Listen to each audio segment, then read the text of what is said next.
పార్దు చంపేనా చంపేనా వద్దు వద్దు. కుర్చీ నుంచి లేచామంటే చంపేస్తాను. కూర్చో కూర్చో. కూర్చుంటాను కూర్చుంటాను.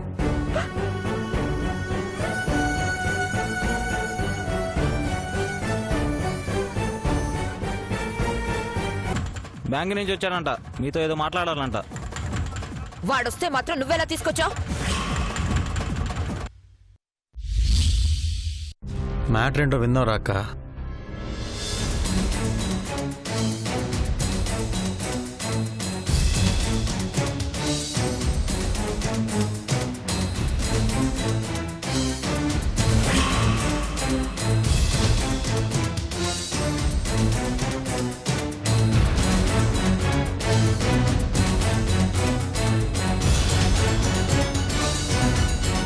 Can I have a seat, sir? కూర్చో. Thank you.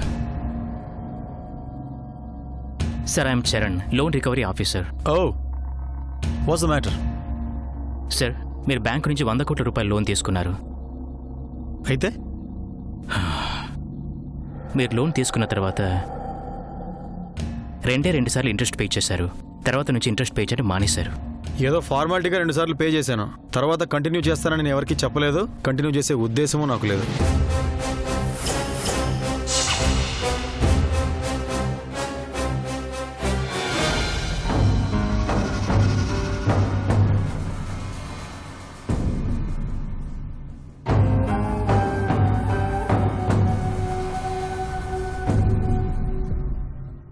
మీరు తీసుకున్న లోన్ సరిగా పే చేయకపోవడం వల్ల పీరియడ్ దాటిపోయి ఇంట్రెస్ట్ డబుల్ అయింది. అసలు 100 కోట్లయితే కట్టాల్సిన ఇంట్రెస్ట్ 23,36,49,000 రూపాయలైంది. కొంపదీసి ఆ అమౌంట్ని కట్టమని చెప్పడానికి వచ్చావా ఏంటి? అవును సార్. లోన్ రికవరీ కోసం స్పెషల్గా అపాయింట్ అయిన ఆఫీసర్ని సార్.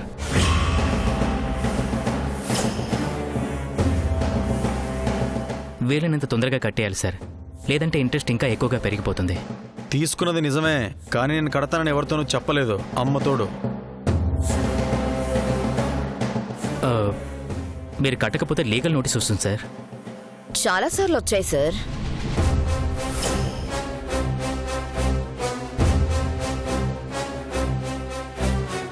లీగల్ నోటీసులు మాకేం కొత్త కాదు. నెలకి 100 వస్తుంటాయి. వచ్చిన పని అయిందిగా, ఇంకా బయలుదేరమ్మా. పేరేదాన్నా? చరణ్ సార్. బయలుదేరినన్నా? అది కాదు సార్. లేరా, కావాలంటే 1 టైం సెటిల్మెంట్ మాట్లాడుకుందాం సార్.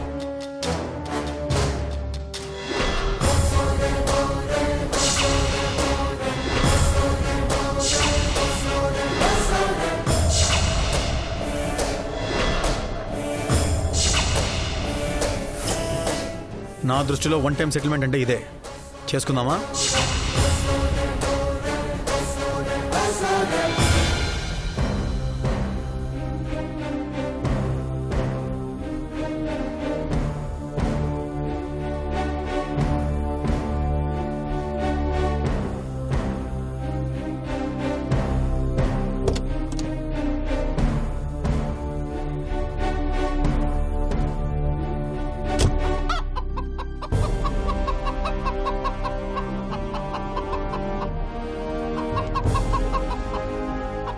బిస్కెట్ తిను. దా బిస్కెట్ తిను.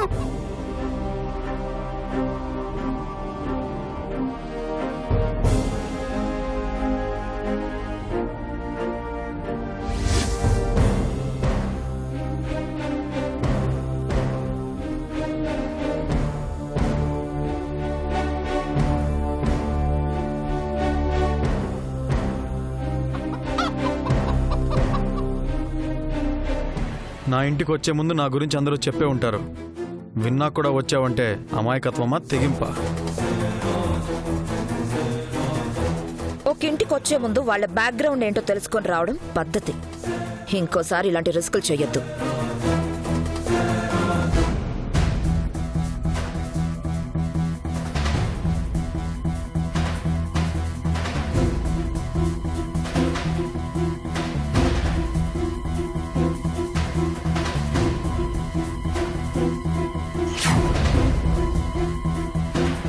రుద్రప్ప బాబు ఇంకొకసారి ఇలాంటి రికవరీ ఆఫీసర్లు వస్తే కొట్టి పంపించేయండి. సార్ ఇది నా డ్యూటీ సార్. నీ డ్యూటీ వేరే చోట చేసుకో, ఇక్కడ డిస్కషన్స్ పెట్టద్దు పో. రుద్రప్ప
అమ్మా అమ్మా రికవరీ అంట రికవరీ. పదక్క. వెళ్ళు. ఏం చూస్తున్నావు? వెళ్ళు. అమ్మా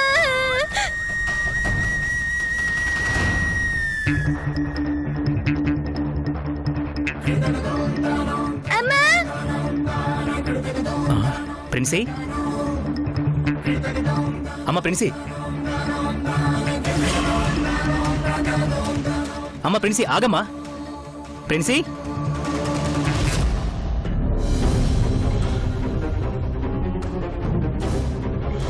అమ్మా ప్రిన్సీ, అమ్మా ప్రిన్సీ ఎక్కడికి వెళ్తున్నావు అమ్మా?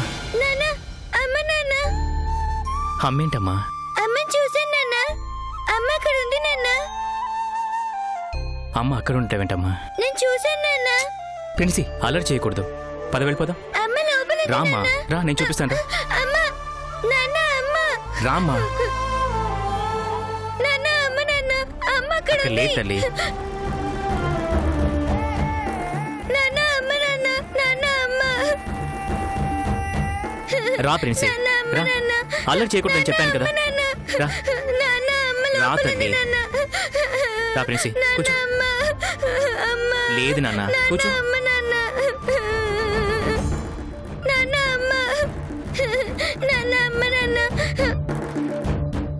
అమ్మ అమ్మ అమ్మ అమ్మ అమ్మ అమ్మ అమ్మ అమ్మ అమ్మ నాన్న నాన్న అమ్మ నాన్న అమ్మ అల్లరి చేయకూడదని చెప్పాను కదా. నాన్న అమ్మ నాన్న నాన్న అమ్మ నాన్న నాన్న అమ్మ నాన్న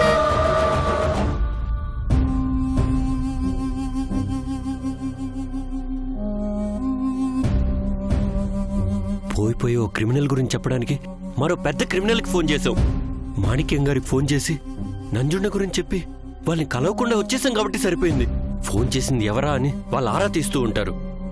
ఏ క్షణంలోనైనా వాళ్ళ వల్ల మనకి ఎలాంటి ప్రమాదమైనా జరగచ్చు.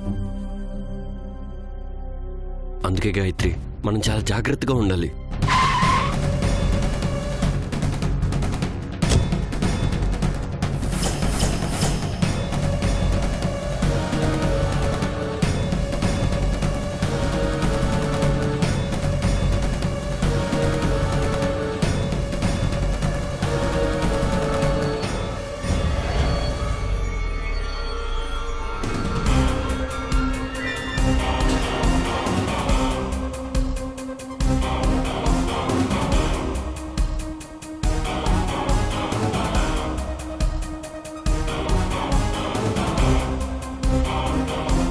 ఉన్నారా?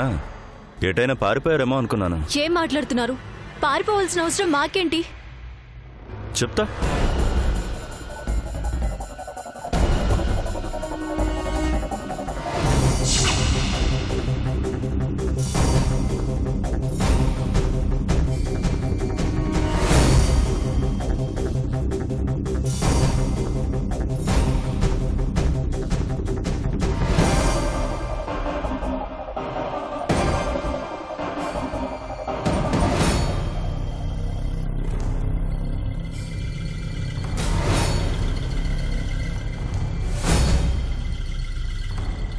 ఎవరి గురించి వెతుకుతున్నారు? అయినా మా పర్మిషన్ లేకుండా ఏం వెతుకుతున్నారు? సర్చ్ వారెంట్ ఉందా మీ దగ్గర? అరే గాయత్రి పాప రూల్స్ మాట్లాడుతుంది, చెప్తా. ఏంటండి ఇది?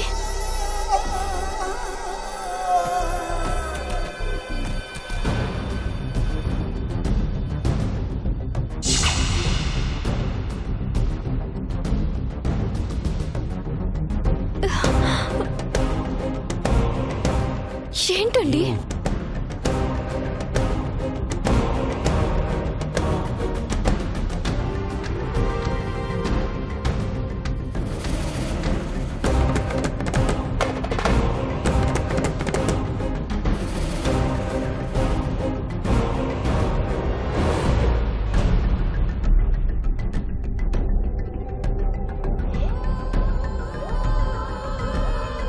ఫోన్ ఎక్కడ? నీ ఫోన్ ఒకసారి.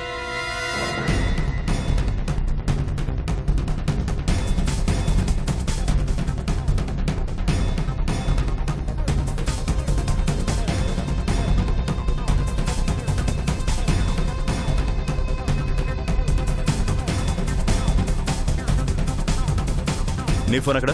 నా ఫోన్ మీకెందుకు? ఎక్కడ నీ ఫోను? ఫోన్ ఎక్కడుంది?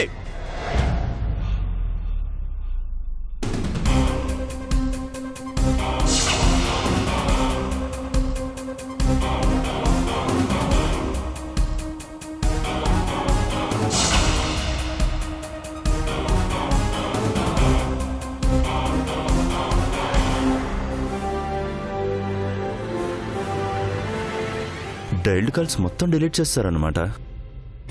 డైల్ నెంబర్స్ డిలీట్ చేయడం ఏంటి? అదే మాణిక్యం గారికి ఫోన్ చేసావు కదా.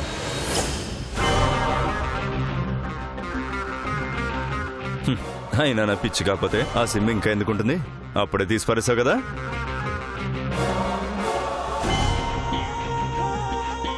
మాణిక్యం గారికి ఫోన్ చేయడం ఏంటి? ఓకే, డైరెక్ట్గా పాయింట్లోకి వచ్చేస్తున్నాను. మాణిక్యం గారికి ఫోన్ చేసి నా గురించి ఏం చెప్పావో అది వదిలే. మాణిక్యం గారిని కలిసి ఏదో చెప్తానన్నావు కదా, అదేంటో చెప్పు. ఆయన కూతురు గురించి ఏదో ఇన్ఫర్మేషన్ ఇస్తా అన్నావు కదా, ఏంటది? నేను ఫోన్ చేయడం ఏంటి? నేను ఇన్ఫర్మేషన్ ఇస్తానండి ఏంటి? తల తోక లేకుండా ఏం మాట్లాడుతున్నారు మీరు? ఏయ్, నంజుండ ముందు పర్ఫార్మెన్స్లతో నంజుండకి తిక్కరేగిందంటే చచ్చిపోతాం.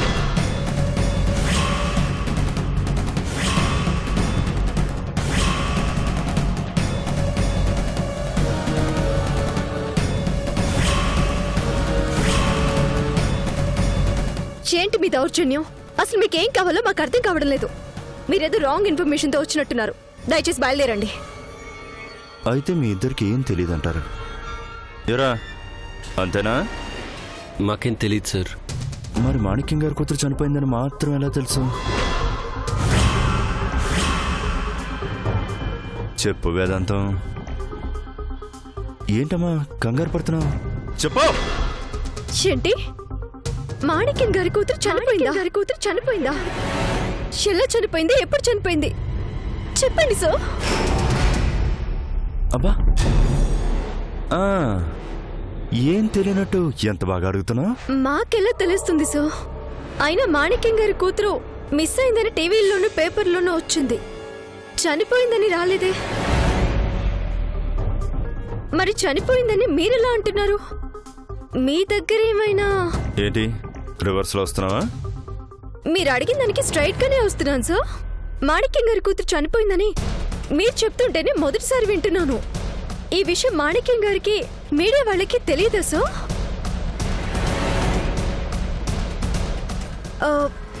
మీకు మాత్రమే తెలుసా?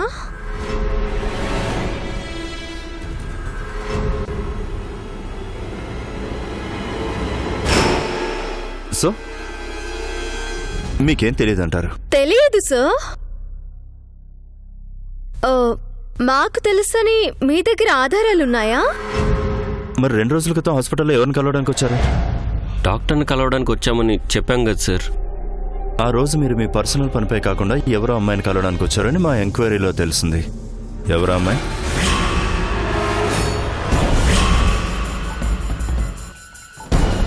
ఇప్పుడేం స్టోరీ చెప్తారు? నంజుండ మరీ అంత అమాయకులా కనిపిస్తున్నాడా? ఆ రోజు మీరు కలవడానికి వచ్చిన అమ్మాయి ఎవరు చెప్పడే? మా ఫ్రెండ్. ఫ్రెండా? ఎవరో ఫ్రెండ్? పేరేంటి? ఎక్కడుంటుంది? ఏం చేస్తుంటుంది? చెప్పండి, అడ్రస్ చెప్పండి. అసలు ఎందుకు కలిసారు మీరు? ఒకేసారి మీరు అన్ని ప్రశ్నలు అడుగుతుంటే కన్ఫ్యూజ్ అయిపోతున్నాం సార్. నువ్వు కన్ఫ్యూజ్ చేస్తావమ్మా, కన్ఫ్యూజ్ కావు. అంత తెలివైందా నువ్వు? సరే, ముందు అమ్మాయి గురించి చెప్పు. ఎక్కడుందా అమ్మాయి? ఆ అమ్మాయి లేదు సార్. లేదా? ఎక్కడికి వెళ్ళింది? మిస్ అయింది సార్. మిస్ అయిందా? అవును సార్. నా ఫ్రెండ్ మిస్ అయిందని స్టేషన్లో కంప్లైంట్ కూడా ఇచ్చాను. ఏంటి? కంప్లైంట్ ఇచ్చారా? కొత్త డ్రామానా? డ్రామాలు ఆడాల్సిన అవసరం మాకేంటి సార్? కావాలంటే ఎఫ్ఐఆర్ కాపీ తీసుకొస్తానుండండి.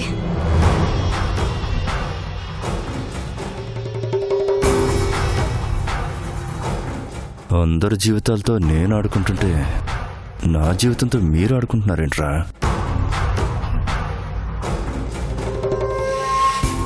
రే వద్దురా, మరీ అంత అమాయకంగా చూడకరా బాబు.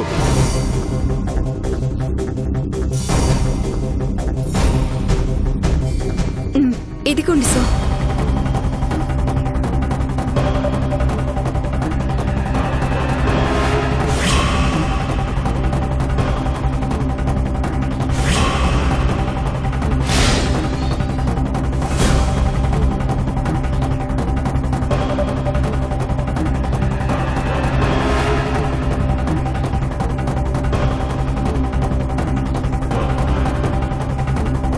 మా ఫ్రెండ్ మిస్ అయిందని మాత్రమే కాదు సో, మా ఫ్రెండ్ మీద ఎవరో అపరిచిత వ్యక్తి అటాక్ చేశారని కూడా కంప్లైంట్ చేశాను సార్. ఆ అపరిచిత వ్యక్తి మొదటిసారి మా ఫ్రెండ్ని తన ఇంట్లోనే అటాక్ చేశాడు సార్.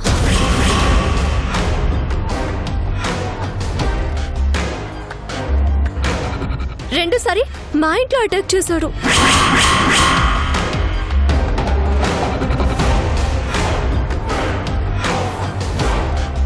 మూడోసారి టెంపుల్లో అటాక్ చేశాడు.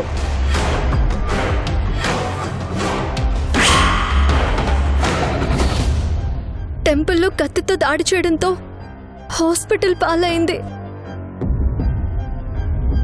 హాస్పిటల్లో ట్రీట్మెంట్ జరుగుతుండగా మళ్ళీ అదే అపరిచిత వ్యక్తి వచ్చి నా ఫ్రెండ్ని ఎత్తుకెళ్ళిపోయాడు సార్. ఇవన్నీ చేసింది ఒక్కడే సార్. అందుకే ఆ వ్యక్తిని పట్టుకొని నా ఫ్రెండ్ని కాపాడమని కంప్లైంట్ ఇచ్చాను సార్.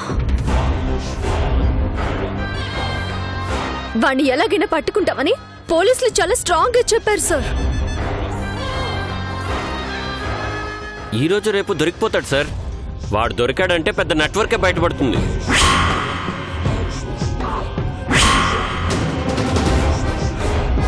ఆ నెట్వర్క్ వెనకాల ఎంతమంది ఉన్నారో అందరూ బయటకు వస్తారు.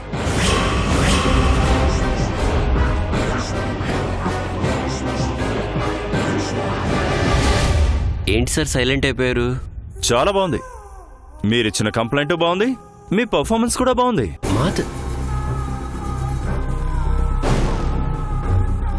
తొందరలోనే మీ కేసు సాల్వ్ కావాలని నేను కోరుకుంటాను. నా కేసు కూడా సాల్వ్ కావాలని మీరు కోరుకోండి, సరేనా?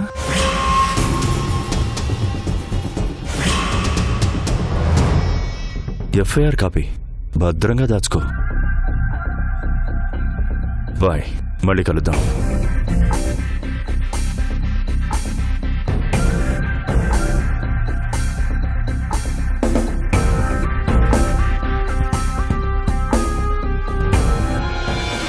దిమ్మ తిరిగినట్టుంది. అస్సలు ఎక్స్పెక్ట్ చేయింది జరిగింది కదా, అందుకే షాక్ అయ్యాడు.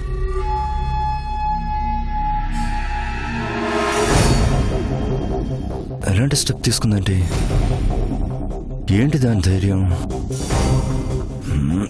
ఏం జరుగుతుందో ఏం అర్థం కావట్లేదు.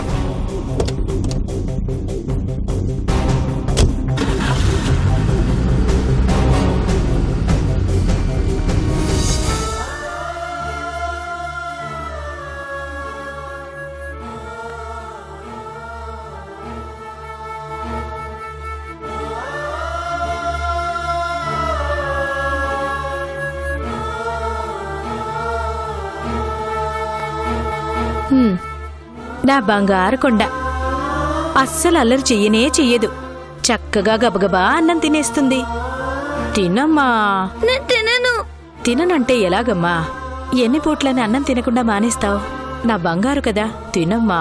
అమ్మ చెన్నం తినిపించేంత వరకు నేను తినను. అమ్మో, అలా చేసావంటే దేవుడు కొడతాడు. నా బంగారు తల్లి కదూ, కొంచెం తినమ్మా. నేను తిన్ను. వెళ్ళిక నుంచి. చిట్టి తల్లి కదూ, 4 ముద్దలు తినమ్మా. చెప్తుంటే అర్థం కావట్లేదా నీకు?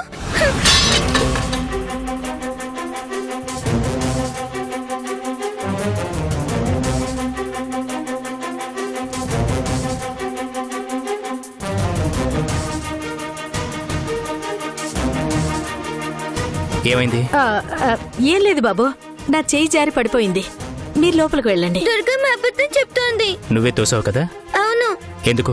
నేను తిననంటే దుర్గమ్మ తినిపిస్తుంది, అందుకే తోసేశాను. ప్రిన్సీ, ఏంటమ్మా నీ అల్లరి? అమ్మ కావాలి. అమ్మ లేదమ్మా. అమ్మ నేను చూశాను. అమ్మ అక్కడ ఉంది.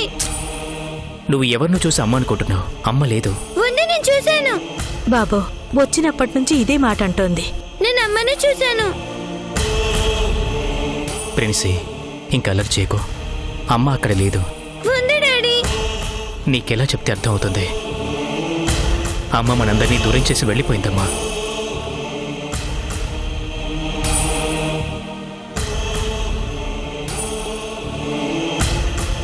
ఇంక నీ మాట కట్టు చెప్పను. ఆ గాయత్రిని ఈ రాత్రికే లేపేయి, నేను చూసుకుంటాను.